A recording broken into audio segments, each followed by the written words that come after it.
and not necessarily his personal opinion, as a responsible historian should do. If anything, it could lead to the speculation that Christian authors did not add to the text, but rather edited it by deleting the disclaimers. You should also realize that the earliest versions of Antiquities contain this passage as it is presented in the first case. The objection usually is that the earliest copy is not until the 10th century. However, we do have several citations of this passage by other authors prior to the 10th century. Skeptic interjection 2. Early Christian authors like Origen and Justin Martyr do not mention this passage in their writings. Answer: I'm not sure what the motive behind this objection is, because Origen does reference the other passage by Josephus, yet critics claim the reference is too late to be reliable. But, for the argument's sake, if we assume this passage did exist in the form most scholars believe it did, the early church fathers might not have felt the need to refer to it. The original passage serves as evidence for the historicity of Jesus, a topic not debated at this point, as the burden of proof revolved around his divinity. We will now examine the second passage given to us by Josephus. Fortunately, it is not surrounded in as much controversy. It says, "So Aeneas assembled a council of judges, and brought before it the brother of Jesus, the so-called Christ, whose name was James, together with some others.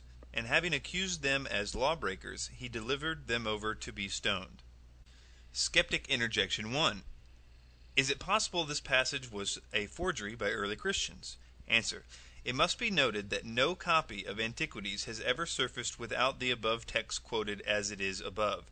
Critics are suspicious of the so-called Christ statement, yet this reference, rather than the Christ, shows Josephus was not condoning the belief, but simply documenting it. Also, this passage concerns the actions of the priest Aeneas. Jesus and James were not even the primary focus of this verse. Lastly, this passage is cited in other early works which attest to its authenticity. Even if we dismiss the disputed works in Josephus's testimonium, we still see he testifies to a number of things in the above two passages. 1. That Jesus lived in the first century. He performed miracles. Some believed Jesus to be the Christ. He was a teacher. He had many followers. He was tried by Pilate. He was crucified. He was the founder of Christianity. And James was the brother of Jesus. Next is Pliny the Younger. Pliny the Younger admits to torturing and executing Christians who refused to deny Christ. Those who denied the charges were spared and ordered to exalt the Roman gods and curse the name of Christ. Pliny addresses his concerns to Emperor Trajan that too many Christians were being killed for their refusal to deny their faith. He says, "I asked them directly if they were Christians. Those who persisted, I ordered away. Those who denied that they were or ever had been Christians worshipped both your image and the image of the gods and cursed Christ. They used to gather on a stated day before the dawn and sing to Christ as if he were a god. All the more I believed it necessary to find out what was the truth from 2 servant maids, which were called deaconesses, by means of torture. Nothing more did I find than a disgusting fanatical superstition. Therefore I stopped the examination and hastened to consult you, on account of the number of people endangered, for many of all ages, all classes, and both sexes already are brought into danger." In Pliny's letter to Emperor Trajan.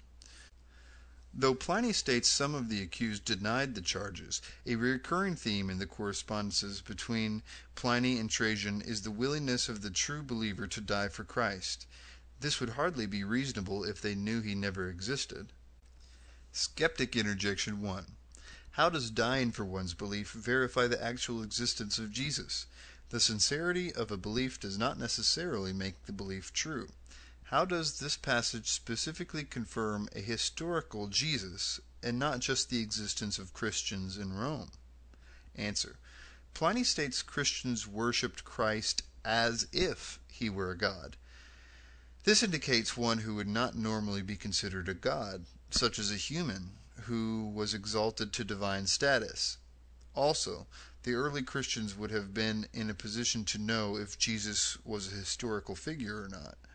Though critics can claim these martyrs took Jesus' existence solely on faith, common sense tells us that there would have been a lot more evidence of a historical Jesus at this time than what has been preserved until today.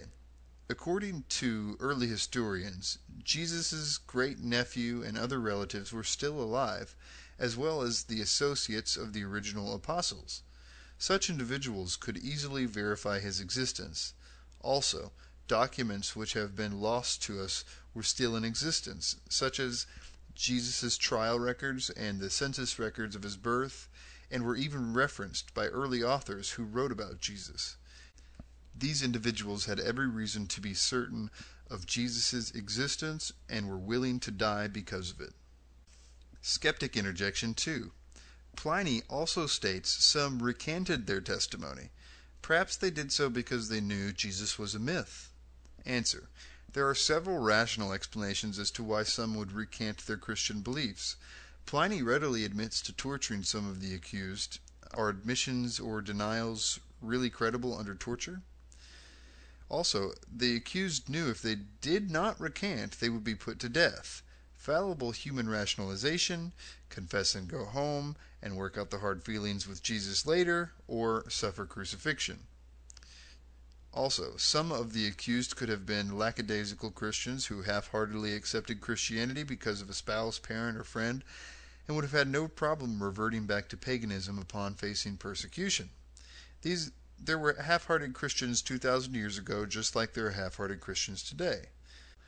Just because there were some who may have recanted out of fear or poor judgment doesn't dismiss the deaths of the other individuals who were certain of Jesus' existence and died because they refused to curse him. Next is Celsus. Celsus was a 2nd century Roman author and an avid opponent of Christianity. He went to great lengths to disprove the divinity of Jesus, yet never denied his actual existence. Unfortunately for Celsus, he sets himself up for criticism by mimicking the exact accusations brought against Jesus by the Pharisees, which had already been addressed and refuted in the New Testament. There are two very important facts regarding Celsus which make him one of the most important witnesses in this discussion. Though most secular passages are accused of being Christian interpolations, we can accept with certainty that this is not the case with Celsus. The sheer volume of his writings, specifically designed to discredit Christianity, coupled with the hostile accusations presented in his work, dismissed the chance immediately. Also, the idea of Celsus getting his information entirely from Christian sources, another recurring accusation against secular evidence, is wholly absurd. He is obviously aware of his opponent's belief, as anyone who is engaging in a debate should be. Celsus wrote his exposition in a form of dialogue between a, quote, Jewish critic and himself. This gives us cause to believe that he used non-Christian, probably Jewish, sources. On Jesus' miracles, he writes, Jesus, on account of his poverty, was hired out to go to Egypt. While there, he acquired certain magical powers.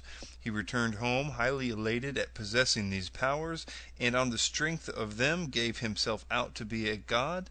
It was by means of sorcery that he was able to accomplish the wonders which he performed. Let us believe that these cures, or the resurrection, or the feeding of a multitude with the few loaves, these are nothing more than the tricks of jugglers. It is by the names of certain demons and by the use of incantations that the Christians appear to be possessed of miraculous power. Not only does Celsus confirm Jesus' existence here, he also tries to debate the source of his miracles. Like the Pharisees of Jesus' day, Celsus tries to dismiss these miracles as both demonic possession and cheap parlor tricks. However, he is clearly grasping at straws. On one hand, Celsus accuses Jesus of performing magic learned in Egypt, then later states it is by the power of possession, then states the miracles were not really miracles at all, but were illusionary tricks performed by a deceiver, then finally states that the miracles never occurred. On the virgin birth, he writes, Jesus had come from a village in Judea, and was the son of a poor Jewess who gained her living by the work of her hands. His mother had turned out by her husband, who was a carpenter by trade, on being convicted of adultery with a Roman soldier named Penthria. Being thus driven away by her husband and wandering about in disgrace, she gave birth to Jesus, a bastard. Celsus acknowledges Jesus' birth. and existence, but does not accept the concept of a virgin conception. He tries to dismiss Mary's premarital pregnancy as a result of an affair she had with a Roman soldier. Strangely enough, there is a very similar passage in the Jewish Talmud, which makes the same accusation. This gives us reason to believe that Celsus may have referenced Jewish sources for some of his arguments. On the crucifixion, Celsus writes, Jesus accordingly exhibited after his death only the appearance of wounds received on the cross, and was not in reality so wounded as he is described to have been. In this statement, Celsus confirms Jesus' death by crucifixion, although he claims the only wounds Jesus received were those inflicted by the crucifixion, thus denying any previous torture had taken place. But not even history offers Celsus the benefit of the doubt, as floggings were the standard form of torture given to victims prior to the crucifixion. Celsus contradicts himself yet again when he later states that Jesus was probably never even crucified, but instead had an impostor die in his place. Skeptic Interjection 1. Celsus also states, "It is clear to me that the writings of the Christians are a lie, and that your fables are not well enough constructed to conceal this monstrous fiction." So how do we know that Celsus is referring to a historical Jesus and not just debating a myth of Jesus? Answer.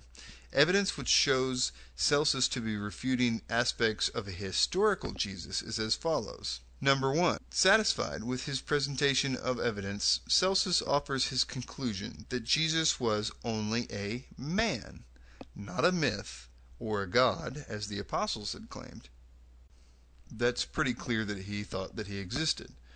Number 2, instead of denying the alleged events, Celsus offers alternative theories to the early Christian claims, like the virgin birth being a cover-up for an illegitimate pregnancy, and the miracles actually being the works of sorcery. If he was discussing a mythical character, he would not have needed to go to such lengths, but to merely have dismissed Jesus as a myth. After all, there is no easier way to discredit a religion than to assert its founder never existed. Of course, this is the argument Celsus never makes. Number 3. Celsus refers to his belief that the claims such as